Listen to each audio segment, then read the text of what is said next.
Exam solution একাডেমিতে তোমাদের সকলকে স্বাগত। আজকে ক্লাস 9-এর ইতিহাসে প্রশ্নবিচিত্রা থেকে আমরা 4 নম্বর স্কুল বোলপুর হাই স্কুলটা দেখে নেব। 1789 খ্রিস্টাব্দে ফরাসি বিপ্লবের সময় ফ্রান্সের সম্রাট ছিলেন ষোড়শ লুই। ক্যাপিটেশন ছিল উৎপাদন ভিত্তিক আয়কর। সোশ্যাল কন্ট্রাক্ট গ্রন্থটি রচনা করেছিলেন রুশো। রোবসপিয়র ছিলেন একজন জেকোবিন নেতা। অবাধ্য বাণিজ্য নীতির পক্ষে ছিলেন অ্যাডাম স্মিথ। দ্বিতীয় জাস্টিনিয়ান বলা হতো নেপোলিয়ানকে। 1804 খ্রিস্টাব্দে ফরাসি সম্রাট ছিলেন নেপোলিয়ান বোনাপার্ট। ফরাসি চার্জ আদায় করত টাইক। ফ্রান্সের আইনসভা হল স্টেটস জেনারেল। নীল নদের যুদ্ধে ইংরেজ সেনাপতি ছিলেন নেলসন।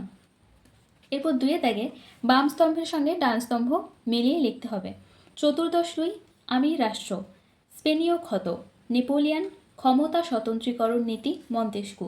এরপর বিয়ের দাগে রয়েছে নিম্নলিখিত প্রশ্নগুলির উত্তর দাও। ইনটেন্ডেন্ট কারা? রাজস্ব আদায়কারী কর্মচারীরা ইনটেন্ডেন্ট নামে পরিচিত ছিল। কে ফ্রান্সকে ভ্রান্ত অর্থনীতি জাদুঘর বলেছেন? Adam Smith. ভারতে জেকোবিন ক্লাবকে গঠন করেন টিপু সুলতান। কোন সময়কে নেপোলিয়নের যুগ বলা হয় ইতিহাসে? 1799 থেকে 1814 খ্রিস্টাব্দ পর্যন্ত নেপোলিয়নের যুগ নামে পরিচিত। এরপর বিভাগ গ 3-এর দাগে রয়েছে পার্লামেন্ট কি? এটি 52 নম্বর পৃষ্ঠাতে রয়েছে। পার্ল বা পার্লামেন্ট এখান থেকে এত দূর। দৈব রাজতন্ত্র বলতে কি বোঝো? এটি 42 নম্বর পৃষ্ঠাতে। দৈব রাজতন্ত্র ছোট করে এত দূর। অ্যাসাইনেট কি? এটি 56 নম্বর পৃষ্ঠাতে 53 দাগে রয়েছে। অ্যাসাইনেট কি?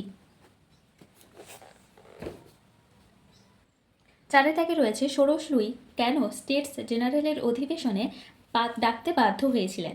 এটি 54 নম্বর পৃষ্ঠাতে রয়েছে। স্টেটস জেনারেল ফ্রান্সের রাজা ষোড়শ লুই কেন স্টেটস জেনারেল অধিবেশন ডেকেছিলেন? এতদূর। এরপর লিজিয়ন অফ অনার কি? এটি 98 পৃষ্ঠাতে রয়েছে। লিজিয়ন অফ অনার এই অবধি। বিভাগ ঘ 4 নম্বরের 1 দাগের টিকা লেখো টেনিস কোর্টের শপথ। এটি 43 নম্বর পৃষ্ঠাতে রয়েছে। টেনিস কোর্টের শপথ পরের পৃষ্ঠায় এ অবধি। নেপোলিয়ানকে কেন বিপ্লবের সন্তান বলা হয়? এটি 88 পৃষ্ঠাতে রয়েছে। এ অবধি। এরপর দুয়ে থেকে সন্ত্রাসের শাসনের খারাপ দিকগুলি উল্লেখ করো। এটি তোমাদের সহায়িকাতেই সন্ত্রাসের শাসনের সুফল এবং কুফল দেওয়া রয়েছে, তবুও আমি দিয়ে দিচ্ছি, তোমরা দেখে নাও। পারলে তোমরা খাতায় তুলে নেবে, তারপর পড়বে, তাহলে তোমাদের সুবিধা হবে। বিভাগ ও 5-এর দাগের কোশ্চেনগুলি দেখো। ফরাসি বিপ্লবে দার্শনিকদের ভূমিকা আলোচনা করো। এটি 28 নম্বর পৃষ্ঠাতে রয়েছে।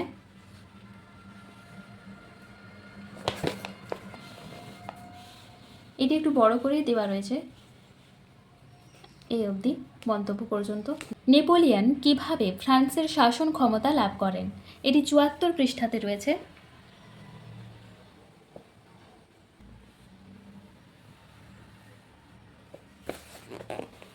পরের পৃষ্ঠাতে এ অবধি। তো চলো ক্লাসটি এখানে শেষ করছি। যদি তোমাদের ভালো লাগে তাহলে অবশ্যই ক্লাসটিতে লাইক করো আর চ্যানেলটি সাবস্ক্রাইব করো, কমেন্ট করো, বন্ধুদের সাথে অবশ্যই শেয়ার করো।